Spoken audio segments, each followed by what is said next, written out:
Christmas light twinkled across the small snowy town of Evergreen.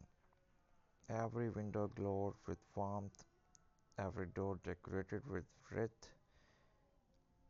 But in a teeny wooden house at the very end of Maple Street lived a boy named Ivan who believed Christmas magic had forgotten him.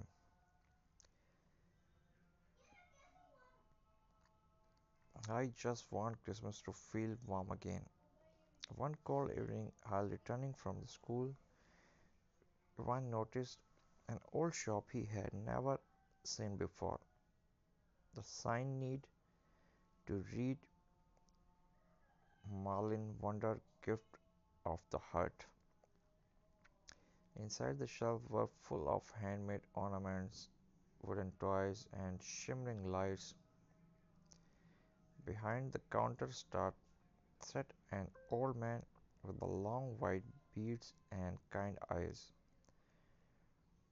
"What brings you here, young man?" the shopkeeper asked. Ivan sighed, "I just miss the Christmas magic." The old man smiled, took out a small rusty lantern, and placed it in Ivan's hand.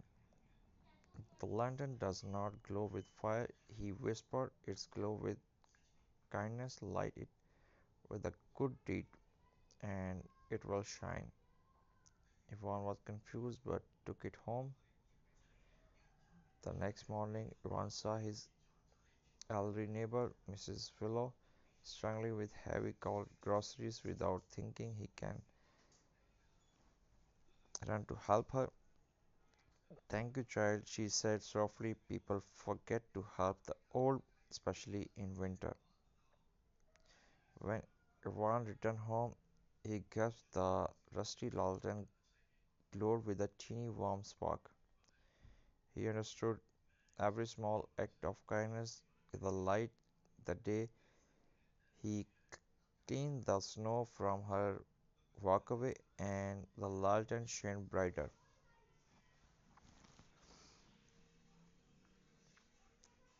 At school, Ivan noticed his classmate no- Noah eating alone.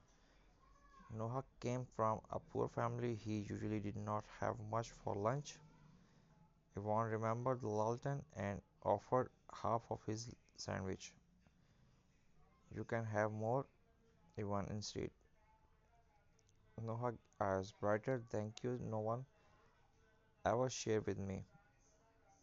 That evening, as Ivan opened his school bag, the lantern was glowing twice bright. Sharing the lights brings warmth to two hearts at once. The next day, another boy, Liam, accidentally broke Ivan's pencil box. He refused to say sorry. Ivan felt angry, but when he looked at the lantern in his bag, he remembered the old man's word, "Gift of the heart." Ivan took a deep breath and said, "It's okay, Liam, I forgive you." Liam's face softened. "I did not mean to. I am sorry."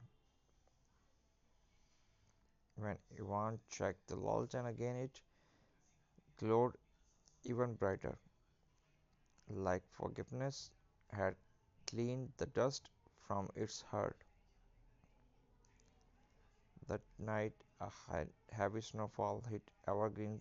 Power lines failed, houses went dark, people felt scared and cold. Ivan placed his lantern on his window. It was still dim but shining. Neighbors began to notice the warm glow. It reminded them to stay strong, help one another, and be helpful. One father returned late, covered in snow. Seeing that light, he said softly, "Help me find the way home." Sometimes hope is just small spark that guides you through darkness. On Christmas morning, the entire town